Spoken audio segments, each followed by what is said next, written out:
You're listening to the What is a Woman podcast, hosted by the Catholic Family Podcast.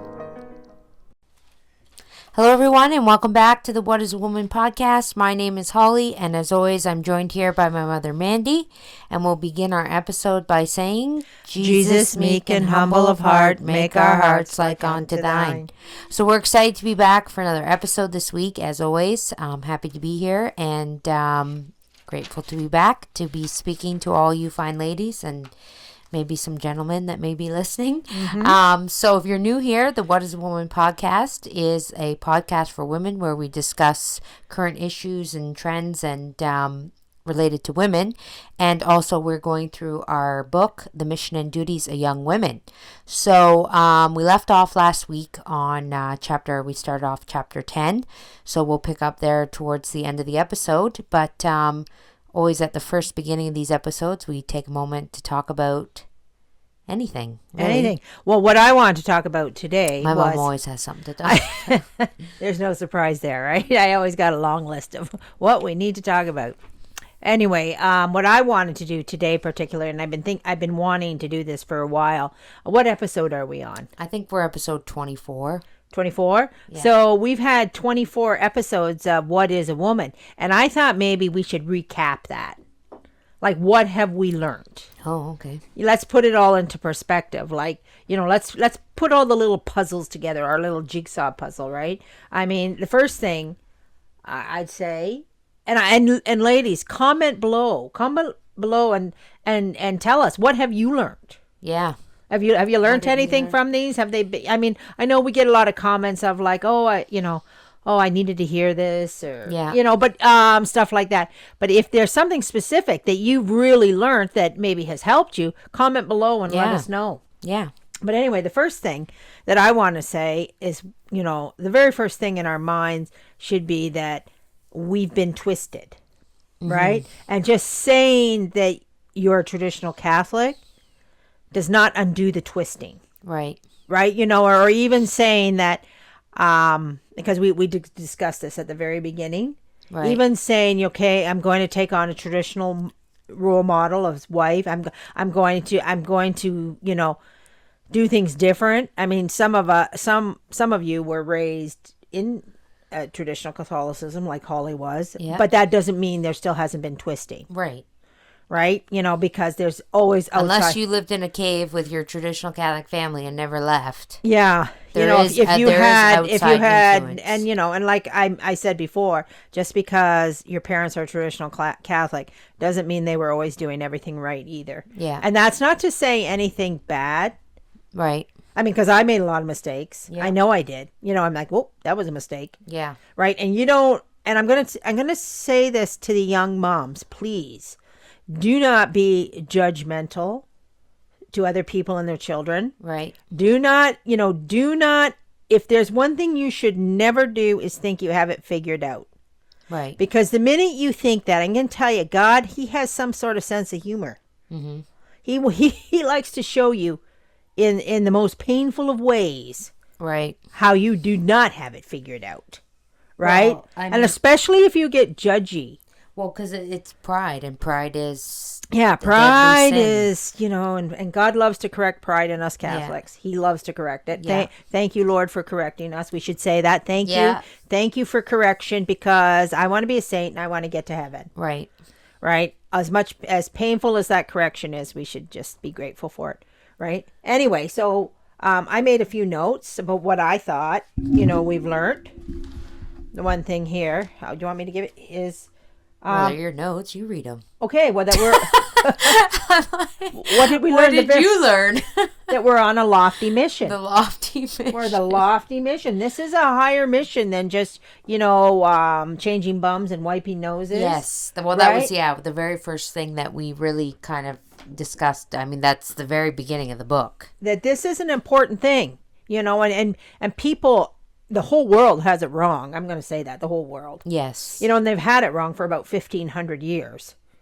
And, where I lay the blame to that at Protestantism. Yeah. When they took away Mary and they started to do things, and even our laws and our government, everything, without Mary as queen, is nobody going to understand What a woman should be. what a woman should be. Yeah. Right? And nobody's going to get that right. Right. Right? So, what did I learn?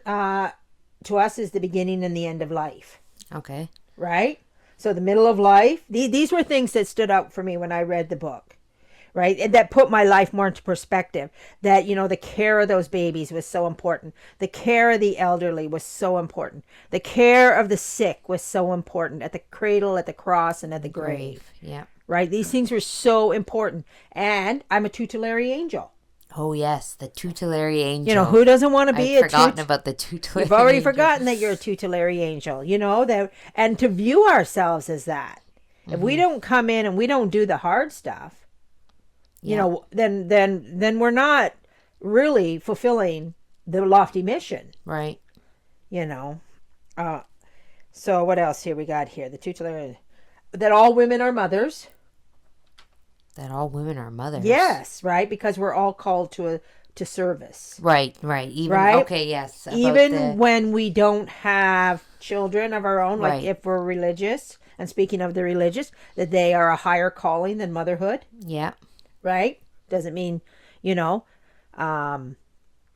just a higher calling. I wouldn't Right. say, it is a higher calling. Well, the books, it is. Yeah, no. And I mean, who would want to compare Because you've themselves given to up your life to serve You've given God. up your life to serve God. Yeah. Right?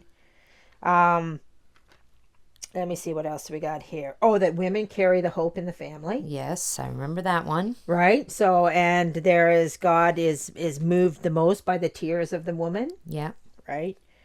Men make the laws, women make the morals. Yeah. Right? Right? And a people without faith are doomed to perish sooner or later. Is that a direct line from the book? That's a direct line from the book. A people without faith is doomed to perish sooner or later. And I mean, God did say the world ends. Yes. It doesn't last forever. And we are clearly living in an age where people are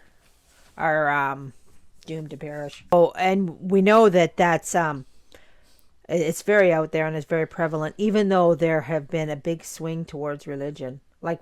People are coming home because the people of sense are looking for something that makes sense. Well, because what I think is we've gone too far. Right. Right. And it's to the point where, there were, back in the day, when it was just rampant lewdness and crude, that was one thing. Yeah. But now we've reached a level of insanity. Clown world. Right? So if you're a sane person, you're obviously going to be looking for something of sanity. Something to grasp onto, to be like, this world is crazy and there's got to be something sane out there. Right. And what do we know is sane?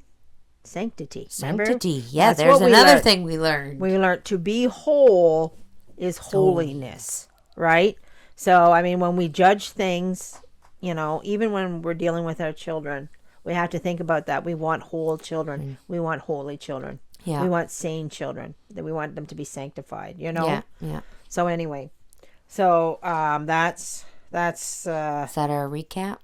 well, no, I think there was a few more. Oh, there's a few more. Okay. To act like a man loses all our authority. Right. The Right? brashness and The rashness, like any authority that we have, we lose it when we act manly. Yeah. A woman must bring everything back to heaven. Mm-hmm. Right? It's our job. It's our lofty mission to bring everything back to heaven. Mm-hmm. Right? And we must become experts in the practice and performance of virtue. Right. And we need to be serious and cheerful. And condescending when done properly is a kindness. Yes. It's a virtue, right? And we should always be thinking of others and how to please. And I think that's about. Can you think of anything else? There was so much. There's so much has been said, but that's basically I just wanted to, try to put things into perspective. Maybe you ladies have something that. Yeah, like if there's anything you out. remember that stood out to you or Right. what have you. Right. Feel free to pop it in the comments. And we're on chapter 10. 10, and it's about piety. And I was a little disappointed in our last episode that we did not give piety. Like we just kind of like, it was like, yeah, and then there's piety, blah, blah, blah. Oh, I don't. Well, we spent so long talking about something else. Oh. That we didn't give. Well, I felt like we just got into piety. And I think chapter 10. I thought we barely got into it. No, we didn't barely get into it. But I was kind of like, oh no, more should have been said. Okay. Because piety is so important. Well, that's the good news about having a weekly podcast. If you didn't say it last week, you can say it this week. That's what I think. But I think we need to get down what is the definition of piety. Okay? Here, I just looked up. There's a Google search. What is piety? What is piety? So from Google, piety is the quality of being religious or reverent. Right. In quotation, acts of piety and charity. Right. Okay. So it's our acts. It's our outward signs. There's also... This a similar definition, or what are you talking about? What's this one? Is this the one I'm on? That's the one you're on. Oh. My mom decided to bring an iPad. Okay, I decided to bring an iPad. Look at me go.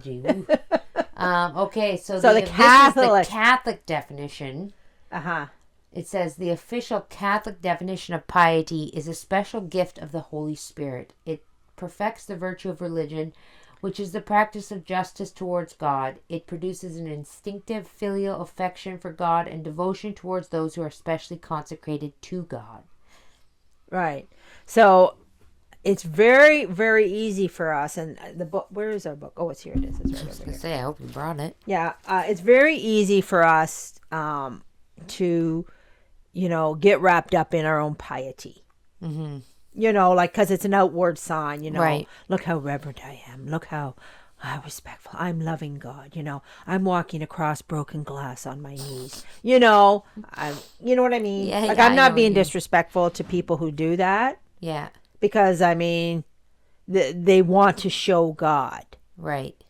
As long as you want to show God. Interior disposition. And sometimes, I want to show God, too. I want to show God. I want to be as pious as I can possibly be. Right. But there's a back end to piety that if we get wrapped up in our own goodness. Right. Right. So it becomes, and we have to be careful not to do that. Well, it's again that sneaky level of pride that sneaks in there. That, and I'm going to tell you, pride, it's so scary. Because it comes in so many monstrous forms. And it can come on very easy. It comes in humility. Yeah. Look at me. I'm so humble. Yeah. We're trying to be the most virtuous person that we can be. And sometimes we're wrapping that up in pride. Look at me. I'm doing this. Right. I'm doing this. And people aren't doing it right. Look, they're not doing the way I'm doing it. Right. So we have to be careful that we're not doing that. Right. That it is, because people can have a tendency to, be nitpick people. People have that tendency to, unfortunately, to be judgmental towards people who are doing excessive acts of piety. Right. And that's their problem, not the person, not the person who's doing the piety. But they think they're so. Oh, look at them! They think they're so holy. Yeah. So we have to be careful that we're neither of these people. Yeah. If people are doing grand acts of piety, we have to take it for that. Well, it's not our place to judge them. It's not our place to judge what's in their soul. Even if they're not, even if it is just they're doing it to say I'm so great, well, that's their problem. That's their problem. It's not your place to say. It's not your problem to, actually, it's not your place to say. It's not your place to even question their motives. Right. It's not your place to even question. And these are all motives. And these are all the pitfalls. This is why life gets a little scary. Am I?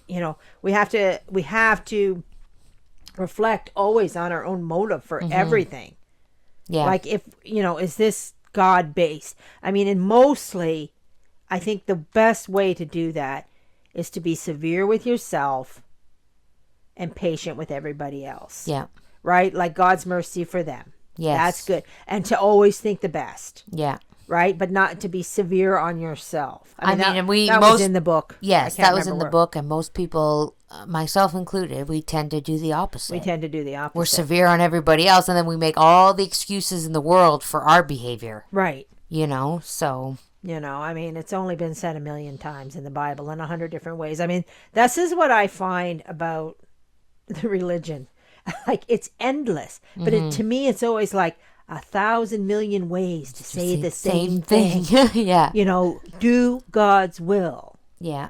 Right. At the end of the day. Mm-hmm. It's summed up very simply, but I guess because, we're so full of our own faults and failings. Right. That, the church and the writers, they're all looking at different ways. How can we get this point home to you? Well, it's like they're driving the point home. Yes. We're going to have to drive this one home. Yeah. So anyway, I wanted to not reevaluate. Of course, I'm not evaluating anything. I'm re-looking. Sometimes I use the wrong words all the time. So you have to sometimes ignore some things I say. Okay. I'll take it under advisement. Ignored. But anyway, so I was looking at kind of where we left off in the piety. Okay, so I'm just going to read from the book here, chapter 10 on piety. Quote, "But the obligations which arise from our relations with those around us demand our constant attention. Hence, many Christians are inclined to dispense with the latter under the false pretext of devoting themselves entirely to God.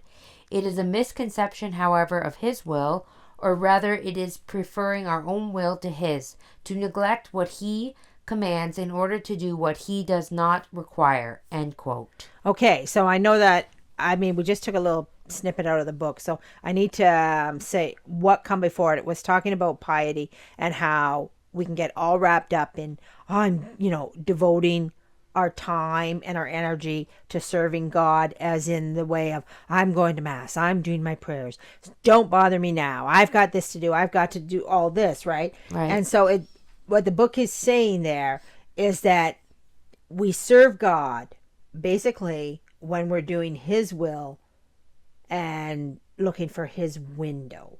Right. I was thinking about a really good example of this that happened in our own life, because we're very, I'm going to say, like, we like to be very on time. We do not like to be late. Right. We're very direct. Like, when I have this to do, and we have a hard time diverting from that, right? So we had a little instance that happened bizarrely. I think it was New Year's Day. We're on our way out the door to go to Mass. And there's me and my mother and my brother. I don't think there was anybody else with us. And we go out the front door.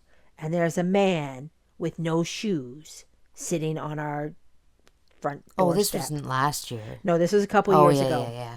Right? So, and he was clearly, like, you remember the night before is New Year's Eve. We're in Canada. It's winter. Yeah. This guy has bare feet on his. That's freezing. And we live in the country. Like, we're not in a city, right? So the fact that it's not like you're downtown and some random drunk guy showing up on your porch would be totally normal. And he was out of it. Yeah. For whatever reason, And so we stop and we're like, oh my gosh, we're on our way to church. Yeah.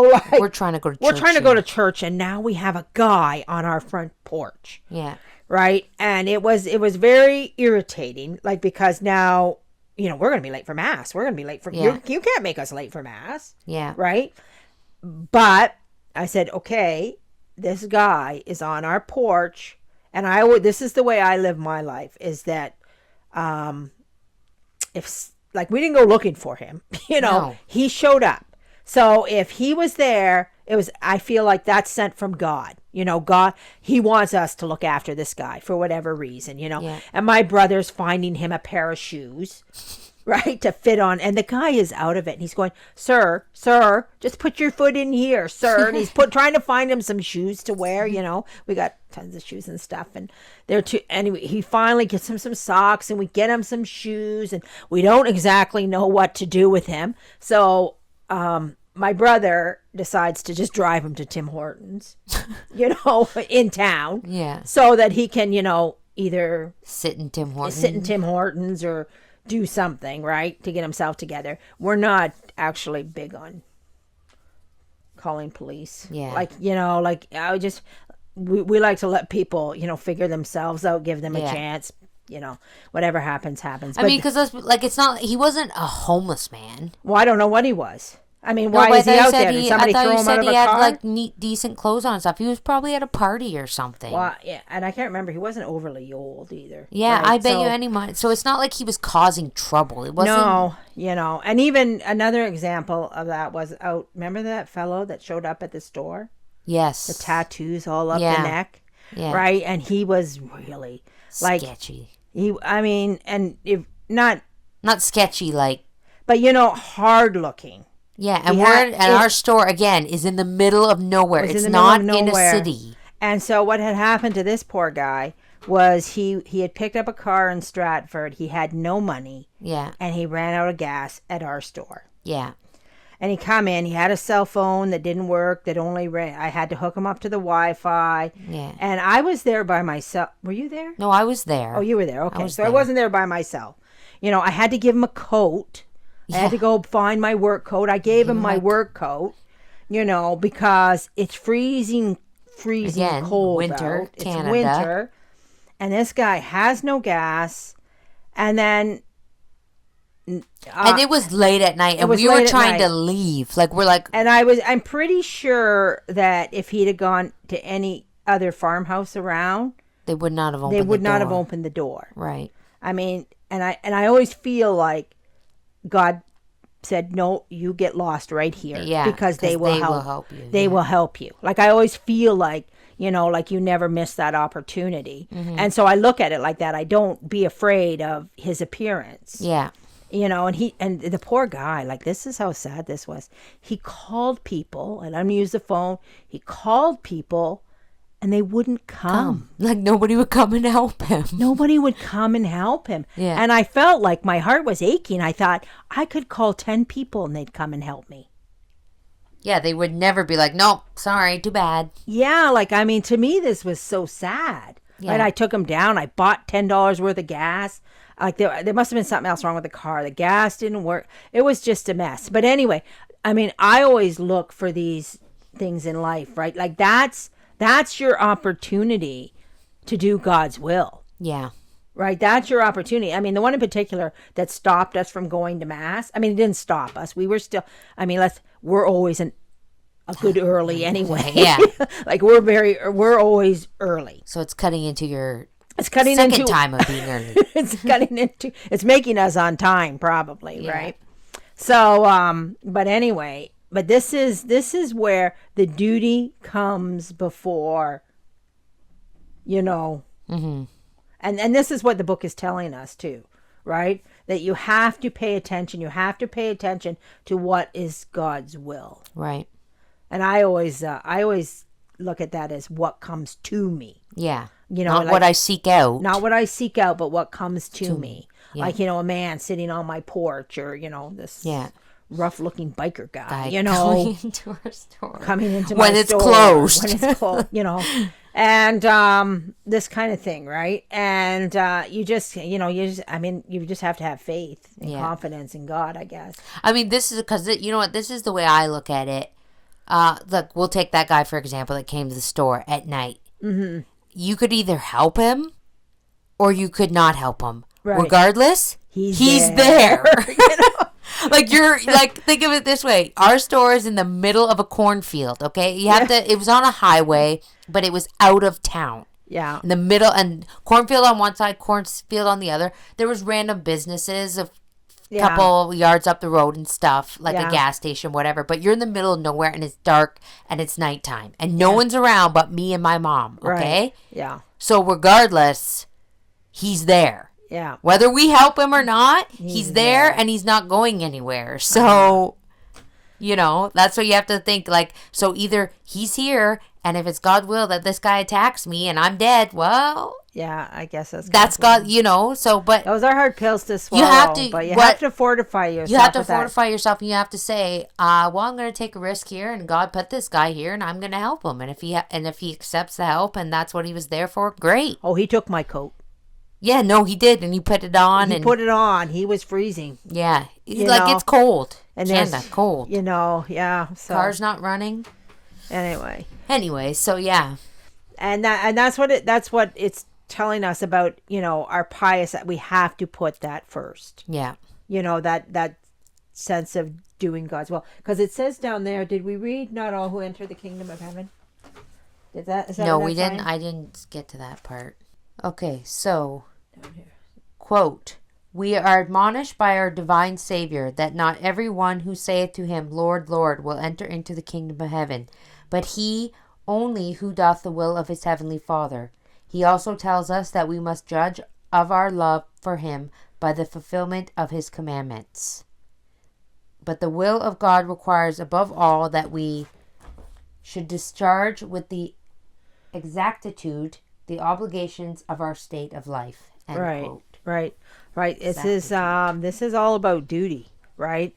Not all who says Lord, Lord, and I've used that quote a million times in my head.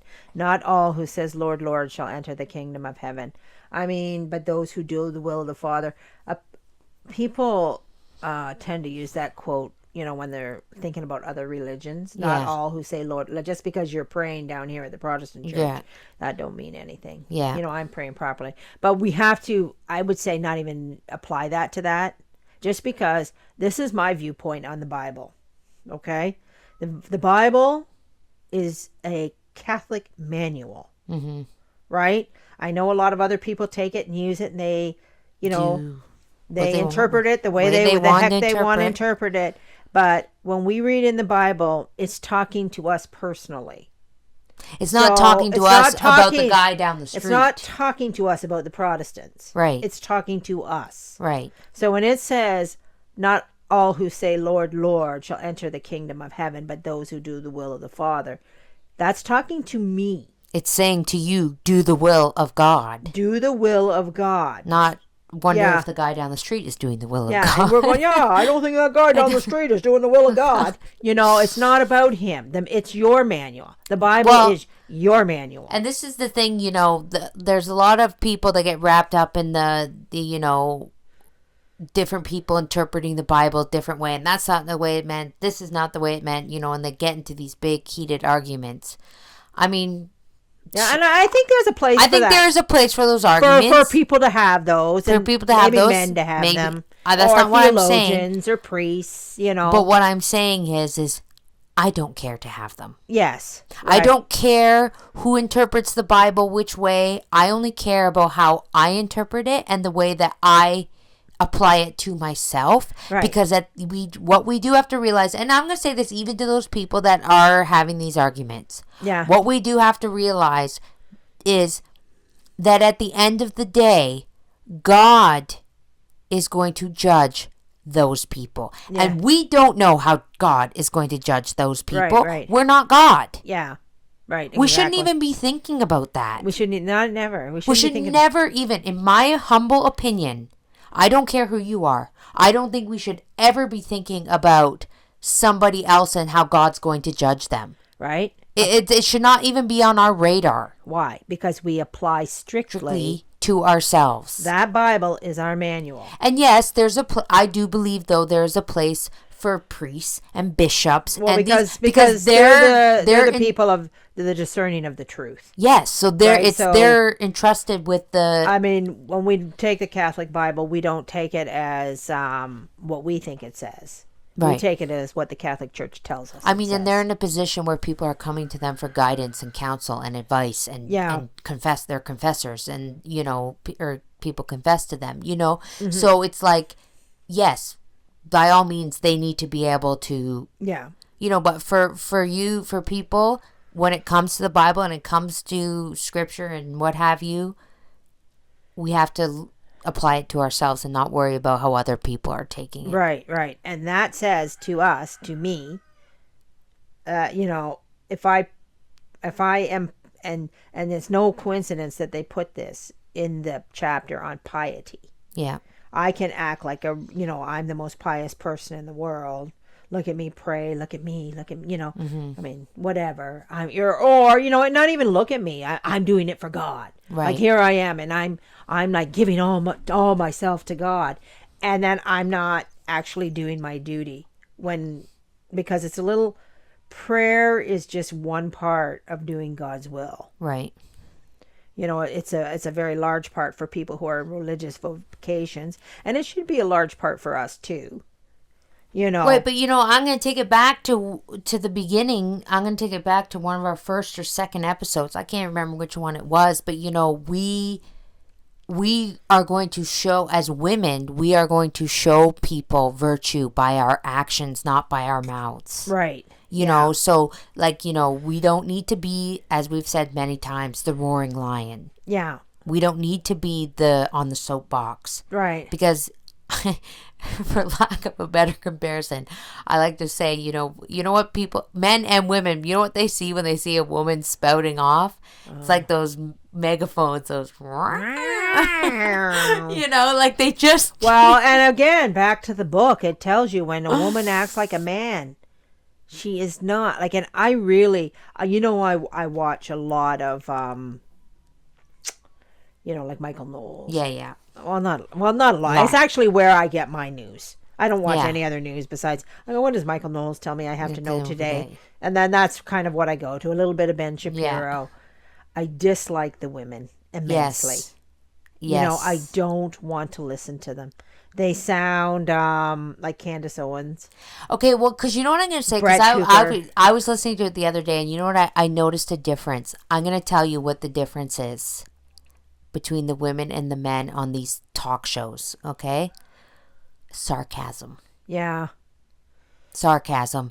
Or not even like, it's like I don't want to use the B word. Yeah. But that attitude and that sarcasm that women can put forth. They're very abrasive. And the men, so like when you listen to somebody that like Michael Knowles, it's facts. And he actually always errs on the side of charity. Yeah, that's why I like why I like Michael Knowles. When you listen to him, he always errs on the side of charity. Yeah. And then the women, and this is on the Daily Wire, the women, they can have these very sarcastic, catty. It's the cattiness. Snarly. That's the word I was looking for. And it just sounds mean. Mean, yeah. And you're like, okay, you're right. Like everything you're saying is correct. Yeah. About hot topic issues. But like, you have this cattiness and this rain. Well, it's because just as the book said, that when you try to act like a man, that's what comes out. Right. Women are the most offensive when they are acting like a man. Yeah. And nobody finds, I mean, I do get that she has millions of followers. I know, but it's still, it's not. I'm gonna, for lack of a better word, I'm gonna use the word cringy. Yes. It's very cringy at times when you're watching this woman go off and you're just like, Yeah, and that's well, actually, she's doing everything the book says not to do. Yeah, she's not bendable at all. Yeah, she's a roaring lion. Yeah, everything like that is not an example of womanhood, unfortunately. Even though what she's saying, generally, I'd say 99% of the time, I would agree with what she's saying. We should take it back to this. I like. Because of my mother, I like to take things back to the science of the saints, and we take it back to the perfect example, and I'm going to use St. Joan of Arc. Yeah. Reformed a whole army. Yeah. And she didn't do it by standing on a soapbox raring at them like a lion. Yeah. It was her virtue. It was her example. Yeah. I think. And her fortitude, her strength. And her fortitude. And she didn't. Let's be real, though, too. St. Joan of Arc's a little bit different because she was like a messenger of God. No, I know. Like I know so she had that. God really behind her. I know, but you know what? That's my exact point. If you're meant to be in that position, God will work through you. Right. Yeah. And it's evident when he's not. Yes. Yeah. God will choose to work through you if you're to do his holy will. And he rises nothing up will stop men that. or women just as equally as he does men. Men. And you can see the grace of God at work Yeah. in the saints. Yeah. That's where you see it, you know? So God is not going to, I don't believe that God is going to use a woman in that way. Right. The raring, you know, like there's no grace there. There's no piety. Well, I mean, the point is, I mean, Candace Owens does have an awful lot of followers. No, and she I does know, say an awful lot of right things. But the point is we're here on a lofty mission. Yes. You know, like, and we want to be saints. Yeah. Acting like that is never going to make you a saint. No, because it's not virtuous. It's not virtuous. Yes. Right. So, I mean, at the end of the day, you know, that's what we're after, because this is, like I said, a lofty mission. We're to save our own soul, and okay, well, let's put it this way. Michael Knowles, who is a Catholic, is more likely to convert people to Catholicism, right, than Candace Owens ever will. Right. You know, and I'm pretty sure if I had to bank money on it, I would say Michael Knowles is converting people to Catholicism. Mm-hmm. Well, there is, you can see there is a kindness there, and yeah, and I would imagine that people don't exactly know what it is, but they see that and they go, I want to be a part of that. Yeah. Whatever that guy has, I want that for myself in my life. Because it goes back to what we said at the very beginning of this episode. You know, the world is in chaos. There is insanity. And people are looking for goodness. They are. People that are sane. And they're like, I can't wrap my head around all this craziness. Take me to the sane people. Yeah. I need to be with the sanity. I need to find a sane place. I need to find the sanity or I'm going to go insane. Yes. You know? So, yeah, absolutely. So, yeah. And that goes with piety. Right. Right. Piety. Because the book is very clear that piety is not just outward actions, that it has to be united with charity and God's will. It's all like one and part of the parcel, right?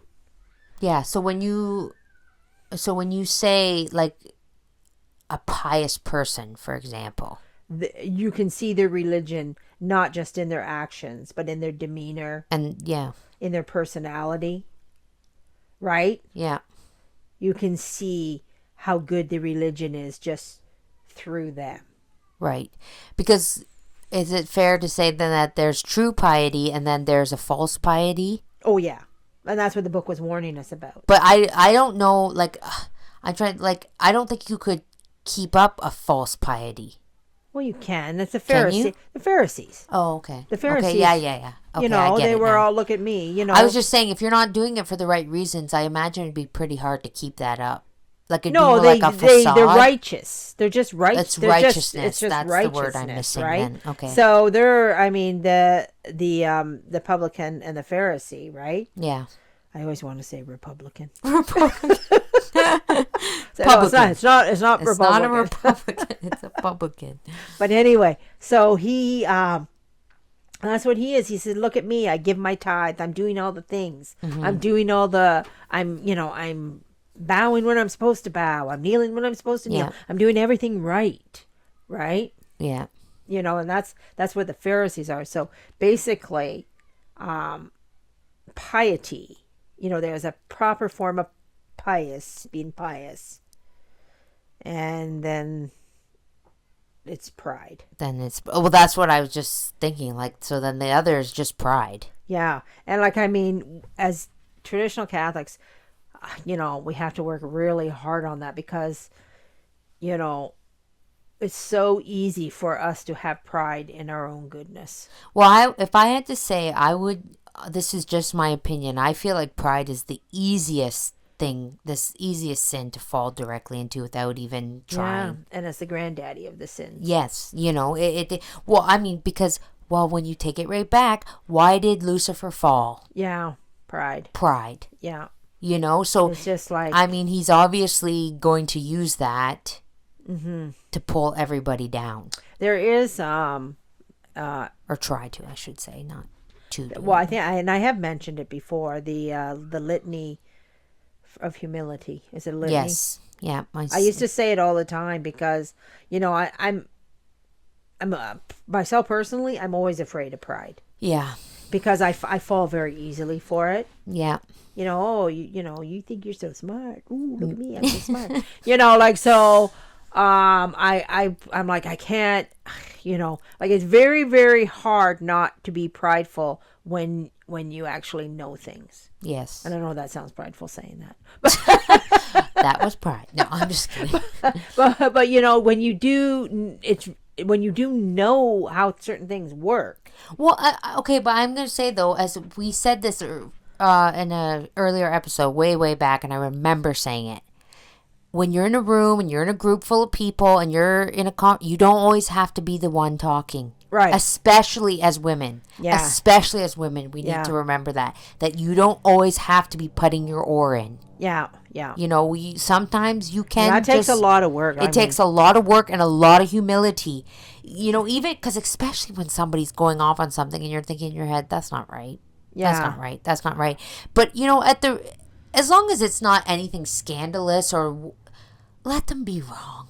Yeah. Just let them have, say if you're arguing over something so silly, and I'm going to use this as an example. I'm not going to say names, but I was having an argument with somebody once, and they were wrong. Dead wrong. Yeah. And it was over the name of a TV show, okay?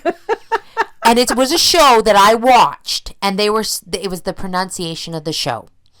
And we're arguing back and forth. I wanted to bash my head against a brick wall. This is how irritating this person was making. She didn't even watch the show. Yeah. And this argument went on forever. And I'm like, I watched the show. They say the name in the TV show. I said, you're wrong. You're wrong. And then when I look back on this was a long time ago. And when I look back on this, I was like, you should have just dropped it. What happened in the end? The person sat there in front of me and Googled it. Googled the pronunciation. And then she was like, oh, you're right. And then closed her phone. And I'm like, thank you. But the gratification that I got from being right wasn't even worth the 20-minute argument. Like, you know what I mean? Over this stupid TV show this was a long, long time ago. Show that I shouldn't even been watching anyways. It wasn't like really, really bad, but there was bad parts in it. And I'm like, it was Downton Abbey.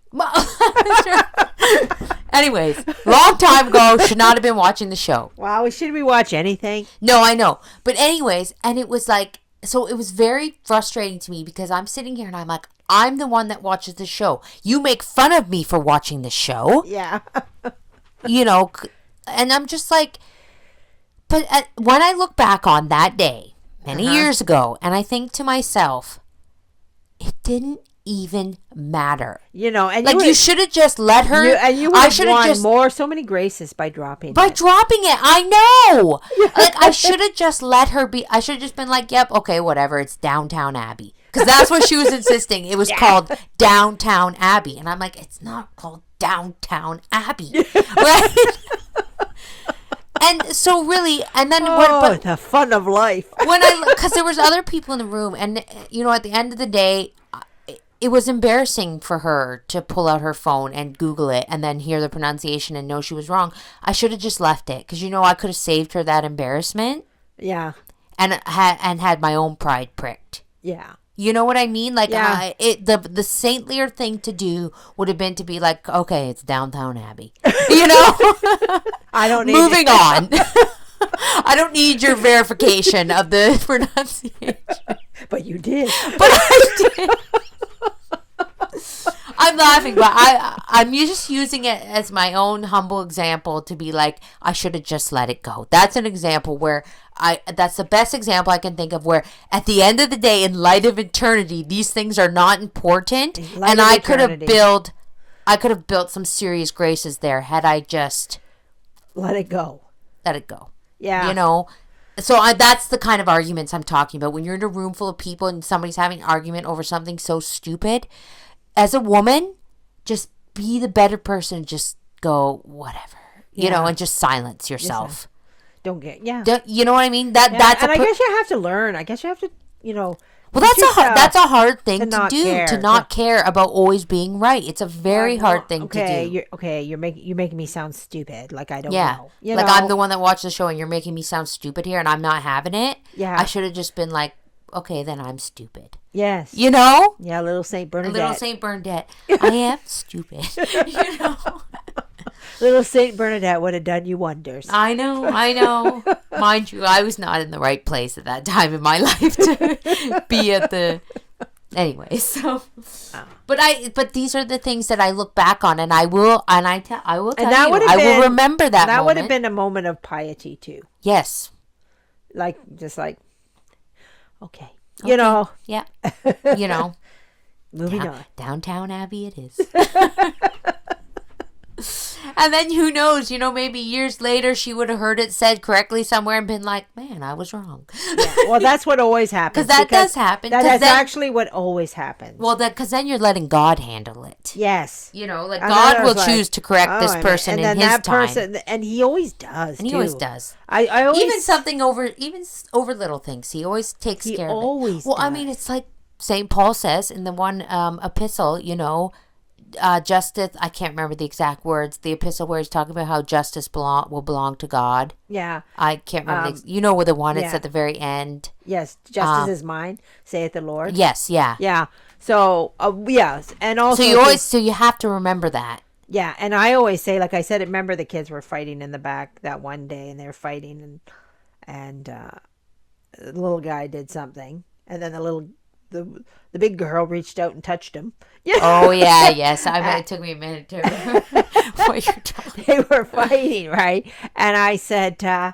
I said, whoa. I said, the anger of man interfereth with the justice of God. Yes. I said, if you'd just kept your P's and Q's to yourself, he'd have been in trouble. Now you're both in trouble. Yeah. Yeah, because really he had started it. Yes. And she decided to take matters into her own hands, and then, well, now you're both in hot water. Yeah. You would have got your... Because God, I mean, we have to have that confidence in the justice of God. And that, God does make things right. And yes. and what I found from experience, he makes them right faster than you believe, than you imagine. And the other thing I do believe we always have to keep in mind, though, he always makes things right. You may not be there to see it. Yes. So you just have the faith and confidence in God that, okay, I'm going to slap my hands of this, or, that old saying. And then, actually, I don't know if that's a saying or if I just made it up, but, I'm just going to wash my hands of this. Wash my hands. I'm going to slap my hands. I'm going to wash my hands of this. God will look after it. And it's not even for me to wonder when or how or why. Yeah. I just trust and know that that's God's dealings, and I'm moving on. And especially when there's grace there, right? Yeah. Especially when you allow God's grace to flow. Yes. God will look after this. Yeah. Yeah, the confidence and the... Yeah. Yeah. And I do want to do a little shout out to Michelle Davis again. Oh, okay. For her podcast again because I think it's something that's very hard for people to hear, that your husband does have to go before your children. Yes. I haven't had a chance to listen to her podcast. I've been a little busy, but I did want to go back. You told me how good it was, so I want to go and listen to it. Yeah, because and I always feel like, all these things are just always, like I think we said, repeating themselves. Yes. There is an order. And it's so easy for women to throw their husband to the back burner. Like she talked about. For the kids. In place of the children. Yeah. Like she talked about date nights. And I mean, whether you do date nights or you don't do date nights, I don't know. But you have to give your husband the supreme place in the house above the children. Yeah. Above them. Mm-hmm. Right? You have to keep God's order. And even if, and I know people's biggest argument with this is they have a tendency to dislike their husband. Yeah. And feel like he's not worthy of that place. Yeah. And that may or may not be true. But that doesn't mean the idea is you want to be a saint and you want to get to heaven. So you have to give him that place. Regardless. And remember, the anger of man interfereth with the justice of God. If you put him in the place he needs to be, the graces will flow more freely into your home. Yeah. So I just want to add my 2 cents. Yeah, no, that's good. There was something else. Oh, our friend Alexandra, and I didn't put it out. Our friend Alexandra sent me. Is that Your iPad died. Oh my gosh, the iPad died. Okay, Alexandra, if you're listening, we're going to get to you. She sent me a person who does speech therapy. Oh, A okay. Catholic. Yes, I saw that in the chat. Yeah, so she saw said we that. should mention it on our blog post. There isn't a I'll Catholic pull it out up there. here. You're going to look it up for I'll us? look it up. You just keep saying your thing. Well, I didn't. Oh, I didn't have anything else to say. Oh, okay. Well, I have it right here because I saw it. I hope it's the same person. I imagine there is not so many Catholic. I don't know, speech and I therapists wondered. out I here. didn't look it up. So it's Barnes Speech and Language Services. Yeah, Elizabeth Barnes. and she said she goes to her church, I think. Oh, she goes to the same church as Alexandra? Okay. Yeah.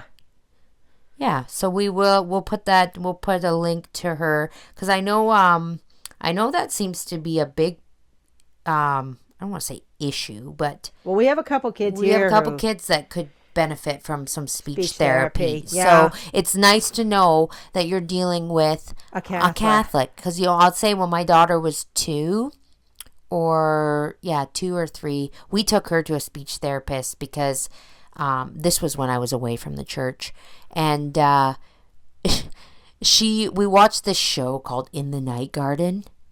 Never heard of it. I don't even think it exists anymore. And it was these people, and they spoke this language, and it was makapaka makapoo, bika baka baka boo. Sounds Like silly. they didn't. Oh, it was so silly, Mom. It was just the dumbest thing ever. And anyway, so she'd watch this show, and these look like marshmallow creatures were walking around going mika maka miki boo boo boo boo boo boo. Like that's they did not speak a lick of English. Okay, so she wouldn't talk. She would just do that. She would talk this nonsense. So did you shut the show off? What? Okay, well, it wasn't until I was like, she'd go to ask for a juice, and she'd go pick a poo or something, and I'd be like, okay, my kid can't speak English. Is she dumb or something? So anyway, and please bear with me here, ladies, because again, as I said, I was away from the church for 5 years. I fell away. Okay, so we took her to the speech therapist, and the speech therapist basically told us that we're not making her actually talk, and ask for things. We just give her the juice, right? Yeah. Like she'd point to the cup and say this stupid garble, and we'd give her the juice. So the speech therapist was like, don't do that. Make her ask for the juice. So we had 2 sessions or something, and then once we started doing that, well, all the English started flying and everything was fine. But what I will say, looking back on it, there was a lot of, at the speech therapy thing, there was a lot of liberalness going on, that I, at the time, didn't bother me because, like I said, I was away from the church. But, when you go to these speech therapists now and that, you're always going to be leery because you may be hit with a big dose of... Yeah, woke. So it's nice I'm just saying this because it's nice to know that there are Catholics out there in these positions. And I always want to put it out there. Feel free, if you're ladies or men listening and you're have a career in whatever, speech therapy, blah, blah, blah, look at my speech therapy, blah, blah, blah. No, but comment below if you have any kind of service that you want to offer to fellow Catholics that you may think be of use, especially in the age of the internet when some of these things could, like speech therapy, I don't know, I don't want to speak for this lady, maybe could be done over Zoom, so feel free to comment those below, and because you never know who's looking for a good Catholic. Yes. I wish I could find a nice Catholic doctor. I'll tell you that. Yes. Traditional Catholic Sedevacantist doctor. But I fear that, the way things are going, those won't be a thing because of what you have to do in medical school. Yeah, we all know. In Canada, I don't know if it's the same in States, but in Canada, you have to perform an abortion before you graduate, or they will not let you pass medical school. So think about that. So think about that. Nobody, my kids, Ava said to me the other day, I wish I could be a doctor. I said, well, that's not happening, And she knows it too. But, so anyways, so on that note, we will drop a link to Barnes Language and Speech Therapy, I think it's called. I'll put the link in the bio so everybody has that. I know we got a lot of young moms listening with young kids, so... anyways, yeah.